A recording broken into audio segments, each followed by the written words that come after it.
tahu bagaimana pengertian seperti itu. Sampai dalam Al-Quran, kalau ada orang yang melanggar hukum, disebutkan apa turun ada di dalam otak. Ya, apa pertama kali ada di dalam mikir. Kalau kita punya anak kita jadi ada yang tahu dulu kawin mau bikin anak mau, tapi jaga otak kanan, jaga becus yang tahu malu. Orang-orang itu, karena generasi sekarang, generasi ini kan yang tempo lalu, kita nggak ngerti nanti 50 tahun, bagaimana pemimpin terserah kita sekarang di sana. Kalau bermain kepada Allah, kalian pada berkata, jaga ini yang ada di kepala, otak. Bahkan jauh sebelumnya, siapa orang yang taat kepada Allah itu namanya berakal. Siapa orang yang maksiat kepada Allah itu namanya tak punya hak. Jauh dulu itu. Jadi ulama di sini bermengacu kepada Allah jaga maksiat. Baik secara langsung kalau kita malu kepada Allah. Ya Allah, gua kan haji, gua kan nonton ilmu, gua ini otak kosong. Mana satu, nilai anak kita tergantung. Apalagi saya bilang karya manusia, amal manusia tergantung cara berpikir. Kalau berpikirnya A, maka kerjaannya A. Wakil rakyat kalau pikirannya sudah itu. Ada nggak itu?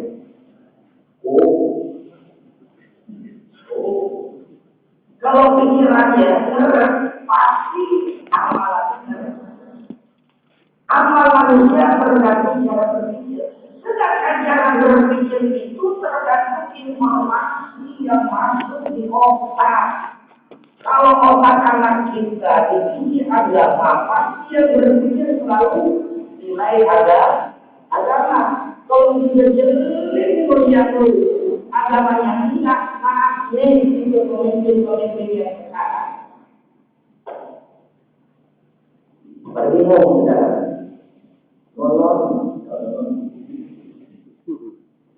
Ini aja deh.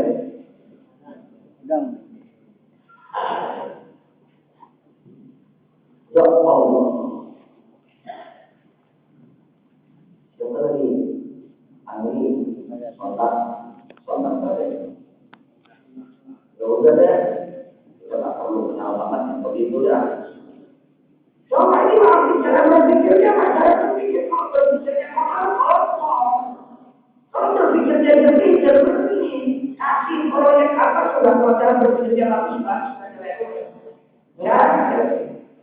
Jadi akal manusia tergantung cara berpikir tergantung cara masuknya ilmu. Kalau ilmunya di sini dimasukin di jenisnya halal, ini bakti, ini taat, ini maksiat, dia ngerti pasti dia pasti memilih. Boleh. Kalau sudah dinaik otak mantap. Itulah warna anak kita.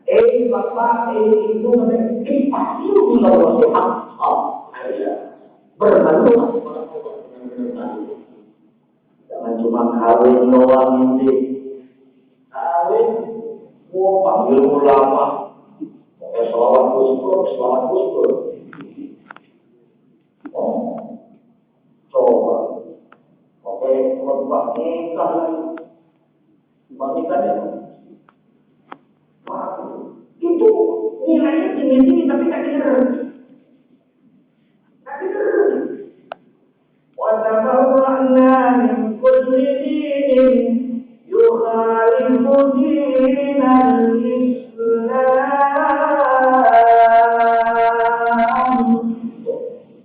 Berbandingan ini deh. وَتَبَرَّأْنَا مِنْ كُلِّ دِينٍ يُخَالِفُ kami berpisah. Watabarokah kami lepas diri. Mengkuliti diri dari semua perundang-undangan, aturan, hukum, dan kebijakan. Yukhalifu yang bertolak belakang al-Islam dengan Islam. Kawinnya begitu, begitu punya anak tidak menjadi agama. Ngomong doang. Banyak Pak, kawinnya Islam, begitu punya anak adalah Islam. Tidak punya malu. Nah, mudah-mudahan kita semua selamat. Ini kita kaji ya. Wama apalagi ini mata memandang bagaimana cara perintah di sini. Mata memandang boleh atau tidak tinggal di sini. Seorang ulama atau sufi ada bilang dalam keluhan yang sangat takut kepada Allah. Ini rasanya aku congkel biji mata. Pengen congkel biji mata. Ini rasanya hubungan untuk congkel biji mata. Karena begitu hebat dan dahsyatnya siksa akibat zina mata.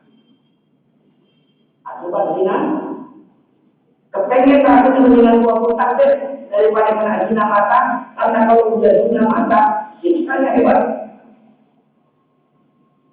Ulama habis itu bilang, ini rasanya untuk congkel biji mata. Karena hubungan betapa dahsyatnya siksa akibat zina mata. Tapi ketika mendengar Rasul bilang, ilmu masuk. Tapi ketika mendengar Rasul ada bilang, gunakan matamu untuk memandang Al-Quran, baca Quran. Gunakan matamu untuk memandang mesra penuh kasih sayang kepada orang tuamu. Pandang. Gunakan matamu untuk memandang alim ulama dengan penuh kehormatan.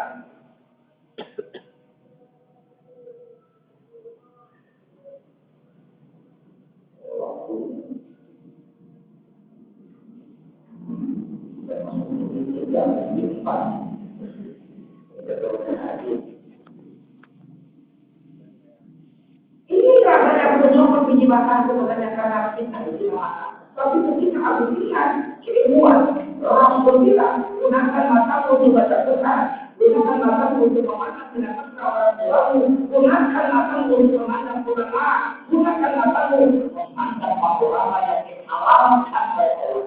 Gunakan kamu untuk mencari biji mata. Karena keilmuan. Coba kalau nggak ada keilmuannya.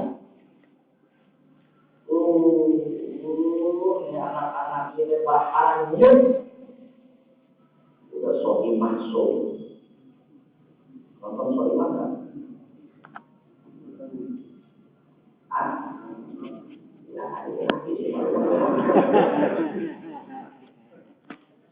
Ada lagi kakek-kakek narsis alam